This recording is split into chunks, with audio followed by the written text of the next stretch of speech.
नमस्कार दोस्तों, हमारे इस चैनल पर आप सभी का स्वागत है। अगर आप भी भगवान श्री कृष्ण के भक्त हैं, तो कमेंट में जय श्री कृष्ण जरूर लिखें। आशा करते हैं आपको वीडियो पसंद आएगी। तो चलिए शुरू करते हैं। भाई भाई की दुश्मनी का कारण कौन होता है, जो आपको सिखाएगी कि भाई भाई में दुश्मनी पैदा करने वाला सबसे बड़ा कारण कौन होता है। भाई भाई के प्रेम को अलग करने वाला कौन है, वह जानेंगे इस कहानी के माध्यम से। दोस्तों, एक कहानी ही नहीं है, एक सच्ची राजस्थान की घटना है। चैनल को सब्सक्राइब जरूर कीजिए। अगर वीडियो पसंद आए तो एक लाइक जरूर कीजिएगा और कमेंट बॉक्स में जय श्री नारायण लिखकर परमात्मा को अपना आभार व्यक्त करें, जिसमें कहा है कि आज भी भाइयों में प्रेम होता है, आज भी भाई भाई में प्यार होता है, लेकिन उनके प्रेम को ऐसी नजर लगती है कि उनका पवित्र प्रेम दुश्मनी में बदल जाता है।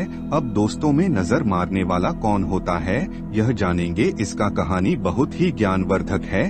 कहानी आपको सिखाएगी कि भाई भाई में प्रेम कैसा होना चाहिए। आपसे निवेदन करूंगा कि वीडियो के अंत तक बन रहे कहानी को पूरा ही। दोस्तों, यह एक सच्चे दोस्तों राजस्थान की एक सत्य घटना है। किसी गाँव में एक सज्जन पिता के दो बेटे थे। दोनों बेटा बहुत ही सुंदर थी और हार दिखाई दे रहे थे। कहते हैं दोनों भाइयों में अपार प्रेम था, एक दूसरे में अत्यधिक प्यार था। एक साथ रहते, एक साथ खाते पीते और एक ही साथ सोया भी करते थे। यहाँ तक कि नहीं घूमने जाते या रिश्तेदारी में जाते तो साथ ही साथ जाया करते थे।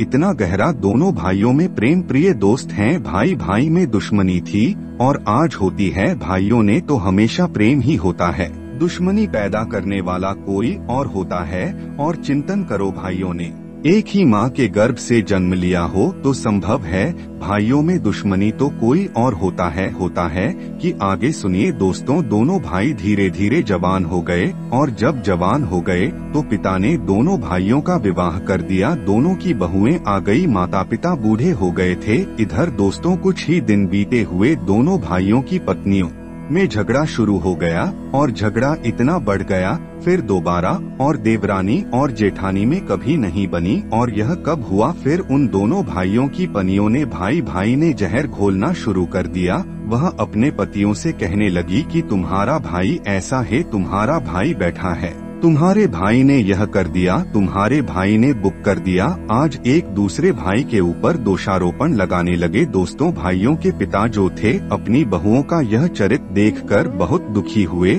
और फिर दोनों बेटों को बुलाया। फिर कहा कि बेटा, तुम आपस में प्रेम से रहना, तुम कभी अलग मत होना, तुम्हारी पत्नियों के बताओ अच्छे नहीं हैं। इतना समझाने के बाद में कुछ दिनों के बाद में उनके माता पिता दुनिया को छोड़ करके हमेशा के लिए चले। दोनों भाइयों के बच्चे भी हो गए थे। बड़े भाई के पास लड़का थे और छोटे भाई के 4 बेटा। दोस्तों, बच्चों की माताओं ने अपने बच्चों के अंदर भी जहर घोला आरंभ कर, तेरा चाचा तेरी चाबी है, तेरे चाचा ने यह कर दिया, तेरी चाची ने बुक कर दिया। इधर छोटी ने भी अपने बच्चों से कहा और सिखाया कि तेरा वैसा तेरी तहसील कर दिया, तेरी ऐसा रुखसार कर दिया, हमें हमेशा दुख दिया, हमें हमेशा हम लोगों की कमी नहीं, क्योंकि एक दूसरे को यह चाहते ही नहीं है, तेरी ने हमें चैन से जीने नहीं दिया। एक दूसरे के दोस्त हो गए और बच्चों ने अपने पिता पर रोक लगाने और उसे कहा कि तुम ना तो एक दूसरे के घर जा सकते हो और ना आपस में मिल सकते हो, क्योंकि उन बच्चों की माताओं ने तेरे सहरे भाइयों के अंदर पहले से ही दुश्मनी का बीज बो रखा था। मित्रों, जरा विचार करिए, जिन भाइयों ने बचपन से एक साथ रहे, खाना पीना सीखा हो और सोना भी सीखा हो, भाई एक दूसरे के पास बगैर जाए और बगैर बोले वह कैसे सकते हैं कभी। दोस्तों, परिणाम यह हुआ, उन दोनों की पत्नियों ने अपने अपने बच्चों के अंदर तो दुश्मनी तैयार कर ही दी, साथ ही साथ दोनों भाइयों को भी एक दूसरे से मिलना जुलना भी बंद करवा दी। दोनों भाई बूढ़े हो चले ने जब मौका मिल जाता था तो दोनों भाई चुप चुप के मिलते थे।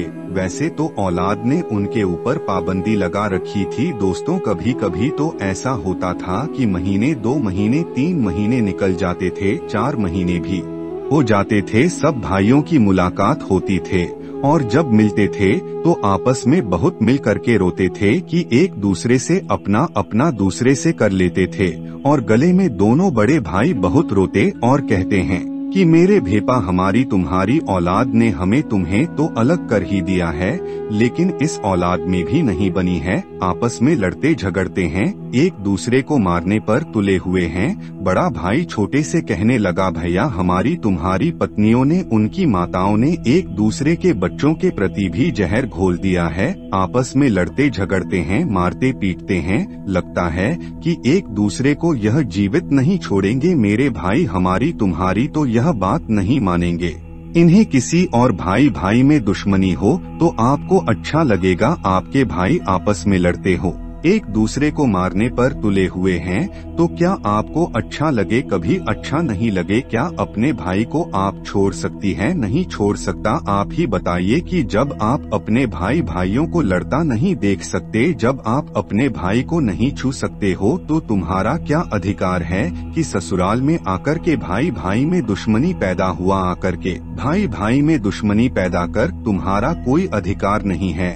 या तो तुम अपने भाई को छोड़ दो, तब तो ठीक है। जब तुम अपने भाई को छोड़ नहीं सकती हो, जब अपने भाइयों को लड़ता हुआ देख नहीं सकती हो, तो तुम्हें किसने अपने ससुराल में जाकर के अपने भाइयों से निवेदन करूंगा कि आगे चलकर के एहसास होगा कि उसे आंसू नहीं, क्योंकि कहते हैं कि औलाद आपस में झगड़ा होता है तो वह भी माँ की वजह से ही होता है, और अपनी औलाद के दुश्मन ही दुश्मनी पैदा करने वाला कौन होता है? और कोई नहीं होता है कि हमारे भारत की स्थिति है, अपनी औलाद के दुश्मन ही गए होंगे। पैदा करने वाला कौन होता है? और कोई नहीं होता है कि हमारे भाइयों के लिए औलाद के अंदर अटूट प्रेम भर दे, और अगर चाहे तो अपनी औलाद के अंदर दुश्मनी पैदा करो। अब तो आप जान ही गए होंगे कि भाई भाई में दुश्मनी पैदा करने वाला कौन होता है, और कोई नहीं होता है कि उसकी पत्नी। हमारे भारत की स्थिति भाइयों में दुश्मनी है, और हो सके तो अपने दोस्तों के लिए है, दुश्मनी का बीज बो देती है। तो दोस्तों, चैनल को सब्सक्राइब जरूर कीजिए। अगर वीडियो पसंद आए तो एक लाइक जरूर कीजिएगा। धन्यवाद।